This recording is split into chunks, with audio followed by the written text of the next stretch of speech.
So I'll briefly go into some stats slash historical trends on it, despite saying I wasn't going to do that. Um, I assumed that family dinners used to be more of a thing for people.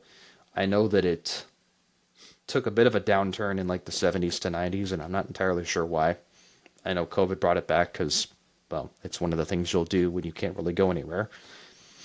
So, and If whether I you're, had to hazard a guess, I would say that the 70s to the 90s, there was probably a uptick in soccer mom culture.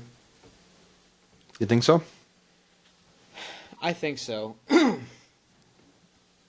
And there was probably a lot more,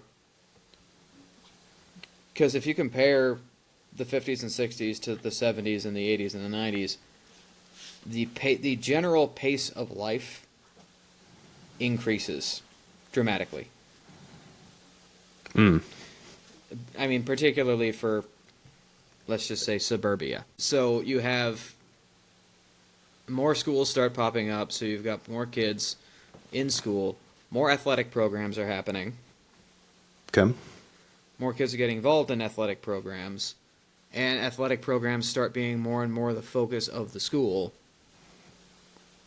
That by the time you get to like the 90s, the stereotype of normal is a mom driving a minivan full of kids coming home from soccer practice. That's true. When you think back to the 50s, you don't really think of that as a stereotype. Yeah, it's like if you think about it in the 50s, granted nobody played soccer in the 50s because we knew what real sports were. When you look back at the 50s, most of the time, your football practice was right after school, and then you go home after football practice, and you have dinner when you get home after football practice. Hmm. But then you have, that was at a time when it was actually encouraged that people not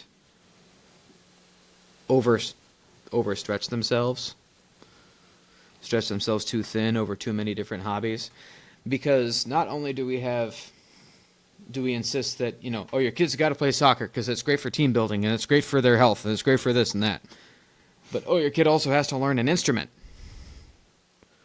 or your kid has to do this or has to do this. And every day the kid is being carted around to like two different places at least. Mm-hmm. Your soccer practice is probably almost every day. Your piano lessons are once a week. The same kid has 8 or 10 different things that he's doing throughout the week. And then you get multiple kids doing multiple things. You got karate, you got, soccer, you got basketball, you got tennis, you got karate, you got taekwondo, you've got piano, you've got guitar, you've got this and that and the other thing, and it's just a mess. Everybody wants their kid to be good at everything. And how many of these things is the kid still going to be interested in when he's 20? Probably none of them. So I assume from that yeah, its opportunities are broadened. And this lowers it lowers the amount of time, to bring it back to the actual context of this video, of this episode. It lowers the amount of time available for a dinner. Yeah. That's at least what I remember was one of the big things when I was a kid. That was one of the big reasons given for why people don't sit around the dinner table. Because like the 70s through the 90s, also in the 70s is when we had an uptick in fast food. So I'm not really sure which came first, whether it was the uptick in just how many different programs the kids had to be involved in, and then fast food joints just sort of appearing all over the place. I don't know which one of those happened, but they definitely had an effect on each other. Whether it was the fast food joints start appearing so you can just sort of show up and grab your food and go. And then that means, we can just show up and grab our food and go, which means that we can do more stuff. Or people start doing more stuff and the fast food joints start showing up. And their advertising basically being, look, you're really busy, just grab your food and go. And those two things just sort of feed each other from the 70s to the 90s. Yeah, like you can get takeout and eat it as a family, but the impetus is not the same. Yeah, the fast food of the 50s and 60s was just Chinese takeout. But my point is, the impetus is not the same to take that home and share that as a meal with your family in the Right. same way as it would be your mom cooking a meal. Yeah, because the reason you order So- takeout is you open the refrigerator and you go, oh, there's nothing left. The reason that you order fast food is, oh, I don't want to go home to have a meal. Mm-hmm. Or I got to get my kid to soccer practice. We don't have time to go home and eat. Yeah.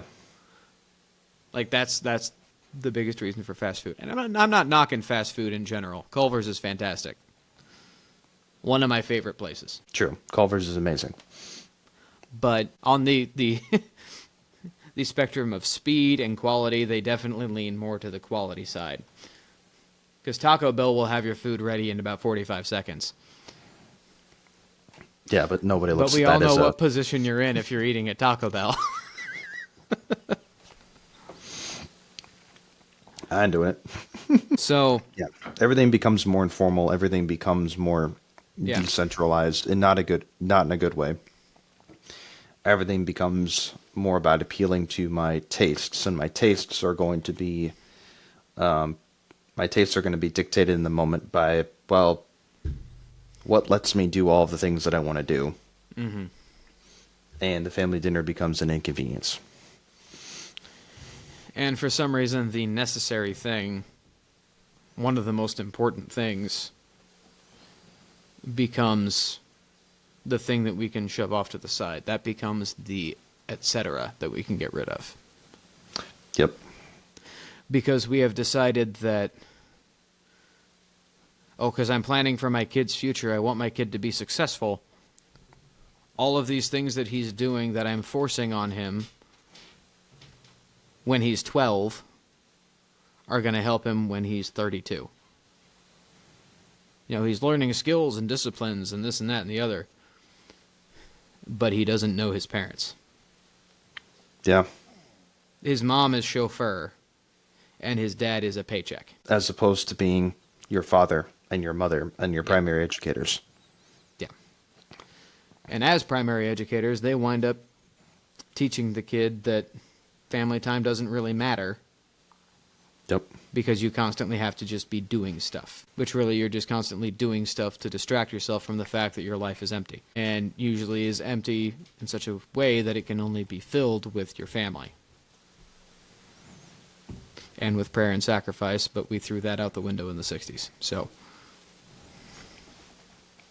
We did a great job, didn't we? yeah, we did. Yeah, so we hollow out the spiritual core of society. And yeah, it just makes sense that the institutions of family life, and I think it makes sense to call the family dinner an institution of family life. Mm-hmm. The institutions of family life that built that up just begin to fall one by one. Mm-hmm. So, and we wonder why we're all so much more together and yet so much more alone at the same time now. Yeah, you can Like, how be often together are- with people from all around the world, and yet you're still entirely by yourself.